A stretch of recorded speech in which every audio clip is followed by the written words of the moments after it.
right off the bat, I am going to say that MLP, the movie, was absolutely amazing.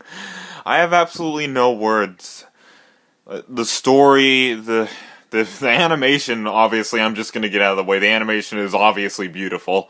Though I will say it does look kind of bizarre at some points, but that's not a flaw to me. That's just something that came with the animation. But mostly it's beautiful. It's absolutely stunning. Uh, the story, wow, it was really unexpected. Well, I expected some parts of it. Um,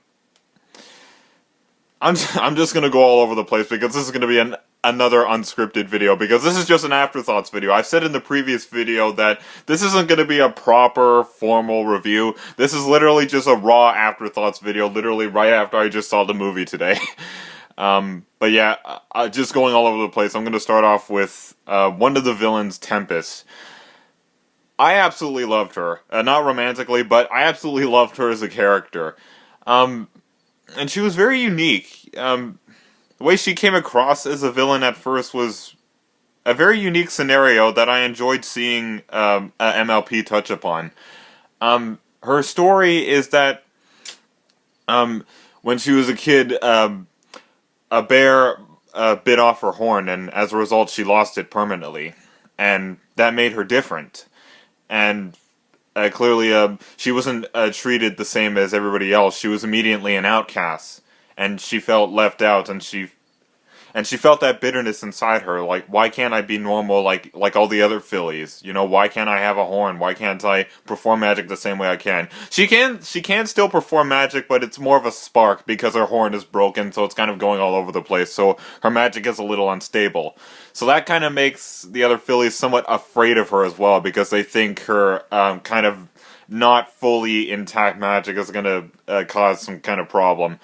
And as a result, her resentment towards, others causes her to believe that friendship is all a lie, because she thought that, she obviously got the idea that after she lost her horn, that friendship failed her because she was never treated the same after she lost her horn, and that made her feel, like someone who was rejected by everybody else and wasn't allowed to be in any sort of friendships anymore. So she was led to believe that friendship was all a lie, and then she got to a point where we see that she's trying to get her horn back, trying to get it repaired by appeasing the. I wouldn't call him the main villain because we barely see him that much in the movie as much as we do Tempest, but kind of the mastermind of the whole takeover Equestria, the Storm King.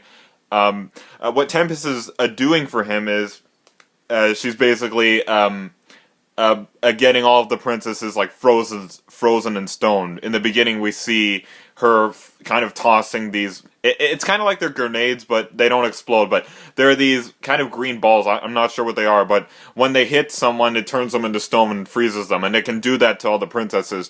So her goal was to get all the princesses sealed in stone so the takeover could be successful. But Twilight ends up getting away. But yeah, I can see, Tempest was just appeasing the Storm King just so she could feel normal again, just so she could be happy again. And I know she was meant to be one of the villains at first, but when I think about it now, I never actually looked at her in disgust, like, the way I did with many other villains in the history of MLP. I actually kind of felt for her because I can see what's going through her mind. She feels left out. She feels like she's an outcast. She feels rejected, and it caused her to think in her head that friendship is all a lie and that it failed her. And so yeah, and in the end, the Storm King doesn't give her a horn back, which I kind of saw coming, and I don't see that as a flaw. I mean, yeah, it was predictable to me, but I knew it because I knew the Storm King was just playing Tempest this whole time. He was taking advantage of her, smartness with magic, because she's clearly pretty smart with magic despite her broken horn. If she can, perform such a huge takeover for such an idiotic villain as the Storm King. I say idiotic because I thought he was going to be just as fierce as Tyrek was, but no, both his voice and the way he acts kind of makes him look more like a greedy idiot. And really, Tempest is the smarter one. um, just going off topic for a minute. My opinion on the Storm King. This is not a flaw. Again, I see absolutely no flaws with this movie. I absolutely loved it, but the Storm King, he definitely wasn't what I thought he was going to be. I thought he was going to be all fierce, like he was commanding, he was the boss and everything, which in a way he was. Yeah, he was very picky and, he was very stingy and demanding, so yeah, he was oversensitive in that way, but in terms of being fierce, like he looks somewhat scary, but his high-pitched voice and the way he sort of acted, like he wasn't serious about a lot of things and he was more playful and childish, kind of made me think this villain is more like a laid back idiot. He's basically half Tyrek and half Discord, only entirely evil because we know Discord is reformed, even though he can be a little bit of a jerk sometimes. Um, but yeah, that's basically my opinion on the Storm King. He's a greedy idiot. He's not really fierce, and we can see near the end, the ending fight scene, he's just playing with the moon and sun, switching it off and on like a child playing with a light switch. So that was just more evidence to me thinking, okay, yeah, this Storm King guy definitely isn't intimidating. He's just a greedy idiot. but yeah, going back on Tempest, I really liked her backstory, and I know some may see it kind of similar to Starlight's, and yeah, I understand. Starlight's backstory is she ends up thinking cutie marks are a really bad thing because she felt that she lost a friend to it. And yeah, because she didn't get her cutie mark until later in her life, like just the fact that she had to wait while being, friendless still left a scar in her. So that's why she still ended up running that village, where everybody was equal. So yeah, that was Starlight's backstory, and the way I find Tempest's backstory somewhat simpler is because she lost something as simple as a horn. Then her experience with friendship was completely fragmented. So yeah, I understand the slight similarity there, even though they're not really the same, but I really love Tempest's backstory, and I like how she was reformed in the end. I could sort of see it coming. I could see some good in her. I knew she didn't completely surrender herself to the Storm King. She was just appeasing him just so she could feel normal again, just so she could get her innocence back. So, it's almost like she was a hostage in this entire situation, and she was just being played like a puppet. And I knew the Storm King was just going to set her up. Of course, a greedy idiot wasn't going to keep with the deal. He was just going to go, "Oh, you gave me what I want. Thank you. Yeah, screw you. I'm not going to give you what you were promised." But yeah, I absolutely love Tempest. I loved her as a character. I loved her as a villain. She's officially my new favorite villain now. I think, yeah, obviously my two most favorite villains before this movie were Tyrek and Queen Chrysalis. But now she's my new favorite. And it's strange. When you think of a favorite villain, you think favorite as in who was the baddest, who was the most fierce, who made you want to, punch her or him through the screen for all the evil he or she has done. No, in this case, she's my favorite villain because it's one of those weird scenarios where I feel for that villain. I feel for that villain because I can see his or her backstory, and I can somewhat relate and feel his or her hurt, and I can see good in him or her, and yeah, it's just one of those weird scenarios for me, and that's why she's become my most favorite. And that song from her, "Open Up Your Eyes." Wow, and that is officially my new most favorite villain song. My most favorite villain song before that was "This Day Era" from the Canterlot Wedding, but this song whacked that song right out of the park. And I like how we see the flashback in her childhood. I knew we had to get a flashback of what happened, to her before at some point, because how else were we going to get the answer of what happened to her horn? Why did she become like this? Why is she doing this? Why is she working for this guy? Why is she appeasing to evil figures?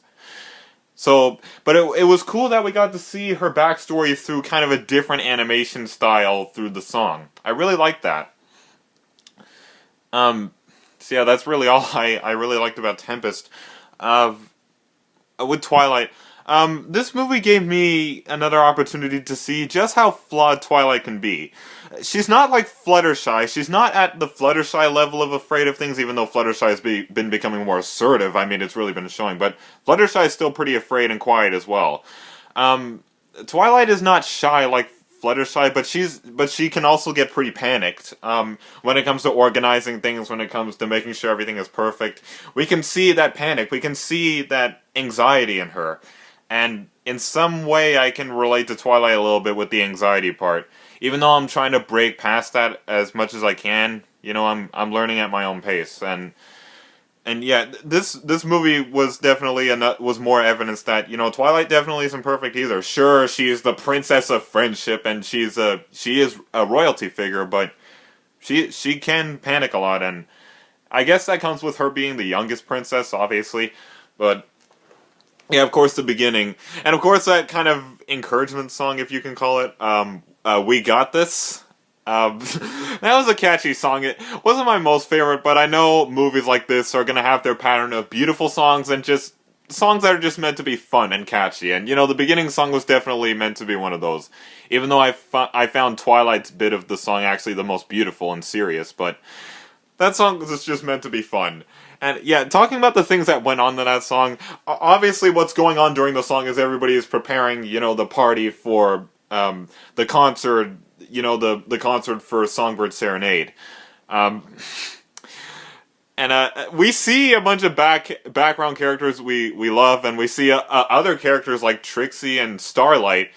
And yes, Starlight, I find it's, in a way, somewhat disappointing that she didn't have any kind of role in the story, but I guess that's kind of the way it is, because come on, what could we have done if Starlight was with the main six this whole time? I mean, not really much. I mean, she's also talented with her magic, and she would have acted as good backup, but maybe it would have been cool to see her in the end, during the fight scene. I didn't see her anywhere in the ending of the fight scene either, which kind of disappointed me a little bit, but it's not a flaw. Um, but and we saw a couple of we saw Cheese Sandwich for a second. We saw Trixie. Who else did we saw a couple of others. I don't really remember. Like, when you see movies for the first time, you don't remember exactly everything, but that's what a raw afterthoughts video is. Like, the person is not going to remember every single thing, but he or she is going to remember the obvious.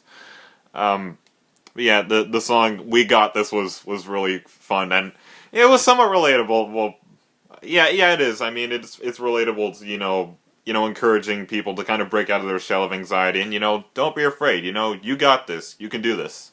And I'm pretty sure, what was her name? Gloriosa would really love that song, because her "I got this" line. It's just something that recently came to my head when I was thinking of what I should say in this afterthoughts video. Yeah, there was that song.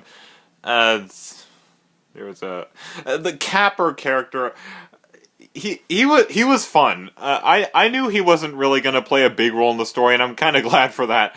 But he was still funny. I liked his voice. I know he's voiced by a black guy. I think I remember when I was reading that menu list of voice actors, I think his name was Taya Diggs, or Diggs. I'm horrible at pronouncing names. You can correct me if I'm wrong. But yeah, I enjoyed his voice. And that town he was in, that kind of town where everybody obsesses over, bidding or selling things. Yeah, I know towns like that. But that was a pretty interesting atmosphere, especially for, a land like, an atmosphere like My Little Pony of all atmospheres. We got to see that kind of town. Yeah, Capper was a pretty fun character. And really all that is to say about him is, he just tricked the main six into being his friend and everything. And later they find out that he was actually just trying to sell them because they were all colorful and everything.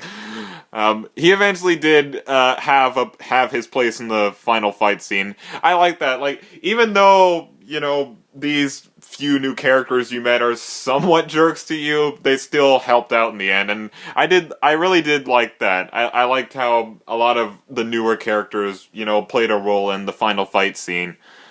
And yeah, the Griffin Pirates. And I especially liked the song, It's Time to Be Awesome. I don't know if you would call it a Rainbow Dash solo, but it's pretty close to one. First we got All Fly, and now we sort of get this. She did. Rainbow Dash was singing in a good portion of that song, other than all the Griffins, so I guess it'll count. I'm all over the place, but I'm also just trying to keep my emotions together. This whole thing was absolutely amazing. This whole adventure was absolutely amazing. When the main six had to find Mount Hippogriff, I think it was called. I think I got it right. I don't know if I remember that mountain's name exactly, but if you remember in the beginning of the movie, the Princess Celestia obviously mentions, "Quick, Twilight, we have to get help from Queen Hit," and before she's cut out, before her face is sealed up by rock. The main six are sent on a whole adventure throughout the southern part of Equestria, I think. They also have to jump the border into another country, but they're looking for this queen something before Celestia was cut off by being sealed up by rock after she was blasted by Tempest. And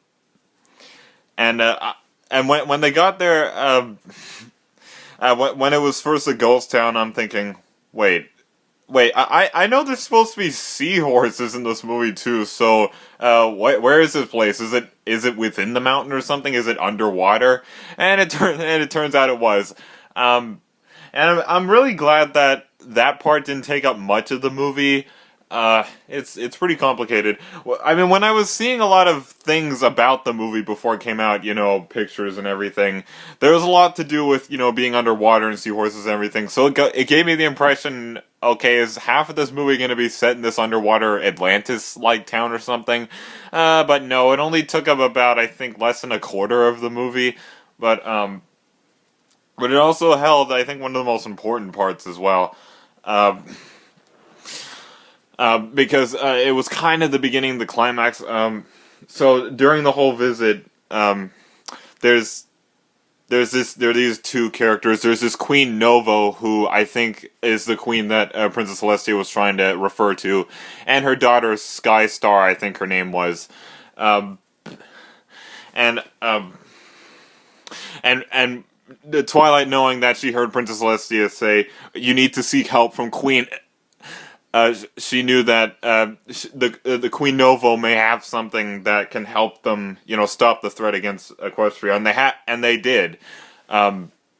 But they didn't really trust them with it, I think, because they didn't really know much about them. Like if Celestia knew Queen Novo somehow, I don't know if the two even knew each other before, but if they did, I do remember that Queen Novo said, "Oh no, we're keeping this safely in our vault because our obviously, as you could tell by that ghost town up there, our city's obviously in danger as well, because this storm king kind of takeover of all the land is really affecting a lot of cities. So of course they want to defend themselves as well, and they're not sure." If they should really trust their only source of protection with other people. So that's understandable. I understand Queen Novo's, refusal to kind of share the power of the whole thing that Celestia was talking about. But Twilight obviously being desperate to find a solution to save Equestria from falling into the ways of the Storm King. As she pleads very much with Queen Nova to can you just spare some of that so we can be safe as well, but obviously that doesn't happen. But then Twilight, realizing this, thinks, okay, I guess we should just find another way, and she's saying, we don't have time to play around here. We don't have time. But Pinky, of course, being the party one, makes friends with Sky Star, I think her name is, and the two, and then it goes into a song called One More Thing, I think, or no, One Little Thing, I think it's called, and it's her kind of showing the seahorses that friendship is fun and everything, and and and it's true. For a moment, like after the song, Queen Nova was kind of about to change her mind and think, well, maybe these guys don't seem that bad. Maybe we can give them a chance. But and a security alarm goes off, and it turns out Twilight kind of let the song happen, because if she didn't, she would just keep saying, "No, guys, we have to go. We have to go. We don't have time. Equestria is gonna fall pretty soon, so we got to find a solution fast." But you can tell that Twilight didn't try to stop the song, but what she was doing in the background was she was sneaking into kind of the vault area to kind of get the protection spell or whatever it is out of the webs, but that triggered a security alarm, so that stopped the song, and Queen Nova and everybody else looked over there, and of course they're all like, "Well, Twilight, what are you doing?" And Twilight, realizing she was caught, she's like, sorry, but look, we really need help and everything." And I think one of the main six says, "Wait, you let this song happen all to divert us?" I think that's the Queen that said it. And the Queen, obviously feeling betrayed and everything, says, "Okay, well, I guess we can not only not trust you with our protection spell that we have, but you obviously don't have a place around here." And then they end up being thrown out of the city. And then an argument kind of arises between Twilight and all the rest of the main six. And I think one thing escalates to another. Again, this is just my first time seeing this movie, so I don't remember exactly what goes down, but if I view it a couple more times, then I'll get a proper review in place. But, of course, I think Pinky is the one that kind of starts the argument at first, saying, "What were you thinking, Twilight? That was... I mean, why were you just using the song to just divert their attention away? I mean, and you could tell Queen Nova was just about to change her mind, and then you just go and do that, and then Twilight, is still sticking to the fact that it's not too late until Equestria, falls for good. And she says, "Well, look, I'm sorry, but I was desperate, okay? We needed some way to save Equestria." And of course they keep arguing, they're saying, "But yeah, that song, showed them that, we're good friends to have, and, we can be trusted." And they were about to say yes, and then you had to go and ruin it for us. And then, one thing escalates to another, and then Twilight, out of frustration, stress, and fear and everything, actually ends up accidentally blowing up at her friends. And I think what she said was, well, maybe I don't even need friends like you at all." And then she obviously takes a deep breath, realizing what she actually said, and of course there's that moment of hurt and everything. And I remember what Pinky said. She says, I just can't talk to you right now, Twilight." And then everybody leaves her except Spike. And of course it leads to a sad scene where Twilight's looking down, thinking, I've failed. Equestria is done for. And then in that moment, she gets captured by Tempest and a couple of her other guards. And then it leads to that "Open Up Your Eyes" song from Tempest, which I really liked. Again, I said that's my new favorite villain song of the entire MLP existence now. And then of course it leads to the climax. I'm really going all over the place with this, but I just really cannot get a proper speech for this in place yet, because I'm just at a loss for words. This was absolutely amazing. Yeah, and to think that, so much time was spent in the production of this movie. Again, I think it was first announced in 2014. I haven't heard of its production until 2015, so I guess I was a year late to the kind of notice party, but... Yeah, you can tell a lot of effort. I mean, I could tell a lot of effort was put into this movie. Everything was handled with a lot of care, and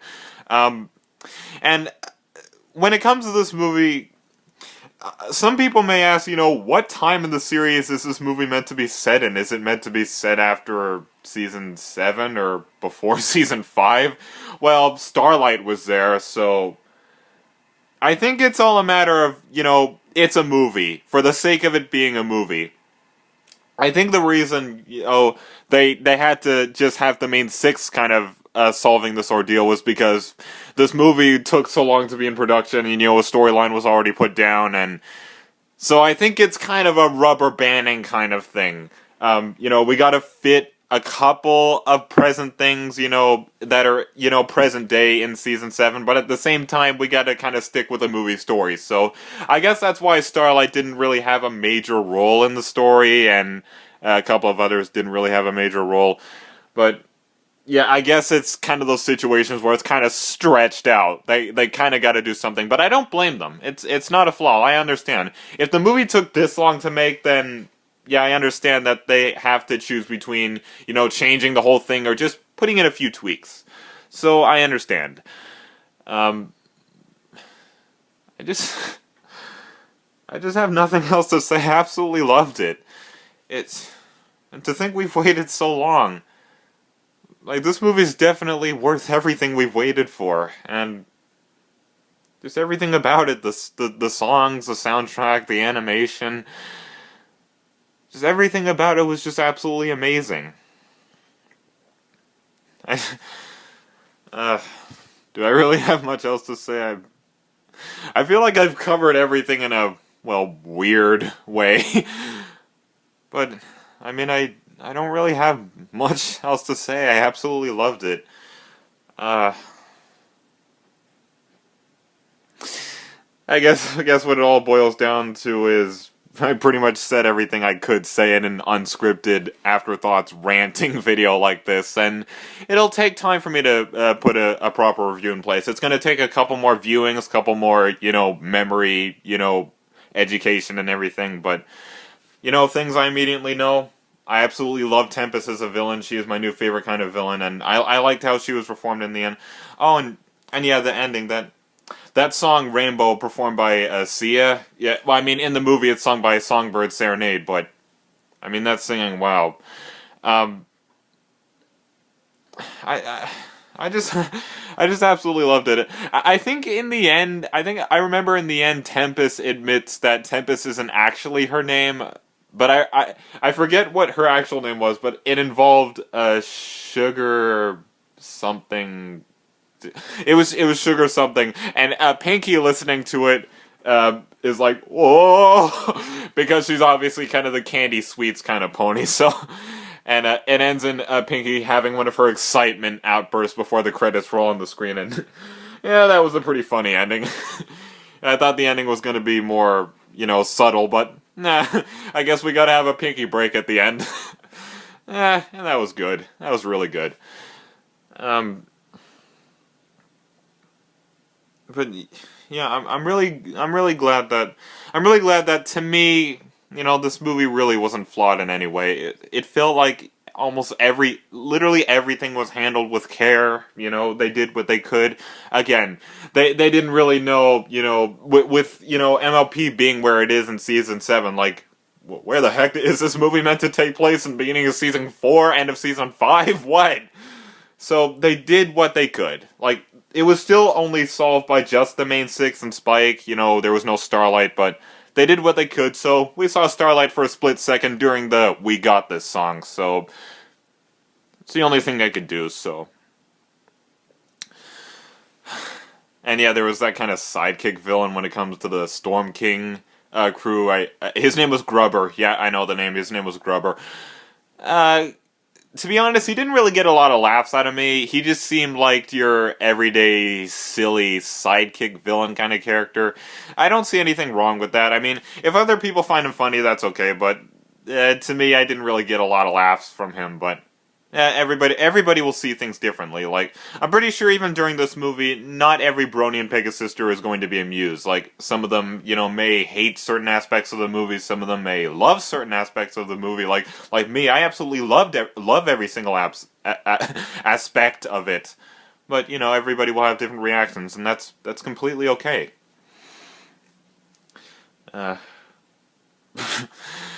Here I was feeling that I was going to be so nervous during this video, but I feel like I've said everything I have to say in my own way, and yeah, I'm not getting bored of this video. Maybe I can come up with some other things, but I guess I'll have to save that for my scripted review, but, and to think that, practically, if the Brony fandom didn't exist, if us Bronies and Pegasus sisters never existed, just think, there are people who say that if we didn't exist, the show would have died at the end of season 3, because I think I've heard somewhere that the Magical Mystery Cure was meant to be the end of the show for good, but no, then there was season 4, season 5, season 6, season 7, and now the MLP movie. And of course there was all the Equestria Girls sequels. But to think, if we didn't exist, a lot of this wouldn't even been possible. So it's also touching to think that, not only did, the writers and, animators and everything work hard on this movie, but we, in our own way, also made this possible as well. We also played a part. It's like everybody had something to do with this masterpiece finally happening. It's absolutely touching to think that. Just... If us, it was strange at first, the wild factor was, we're men who enjoy ponies. Well, we're definitely proud men who enjoy ponies, but without our existence, something this beautiful would have never happened. And it's touching to think. It's touching to think that. That's something I at least wanted to say in this video, as either a wrap-up or just something to say during the video. But yeah, and I'm definitely going to be seeing it the very next day tomorrow, so again, I can, get more intel, what more things I should say during my, more formal review, but, this is all I got now, and there's nothing more I can say, but there's nothing else I can really say other than I absolutely love this movie, and to everybody, every single person who worked on this, thank you. Just, thank you. Thank you so much for bringing this to us. Just think, all this time we've been waiting, and now it's finally here, and it's absolutely amazing. But yeah, I pretty much said all I want to say. So what did you guys think of the movie? You just tell me in the comments below, and I'll definitely be seeing other people's reviews on the movie or thoughts on the review. I know Dr. Wolf has uploaded his review on it, so I'll be watching that soon, and obviously this Afterthoughts video is going to be titled "Filled with Spoilers," so yeah. Okay, enough with the Captain Obviousness, and enough with the goofing off. Anyway, thank you for sitting through this whole video again. What is this, in total 36 minutes long so far? But to all those who stayed through it, thank you. And again, tell me what you thought of the movie. And I'm glad I could share with you guys what I thought about the movie, through my first viewing, through YouTube. Okay, enough with the Captain Obvious. So, my name is FrostCloud. Thank you for watching. Thank you for sticking through this whole video, if you did. And again, like I said in the video, a tip is, when you're watching an audio video like this, you can just open another tab and just do other things while you're listening to this. You can multitask. But anyway, thank you all for watching, and until my formal review, and yeah, more MLP Season 7 reviews, because I still got to get caught up on those, at least before this year is over. Until then, I will see you guys next time. Brohuff.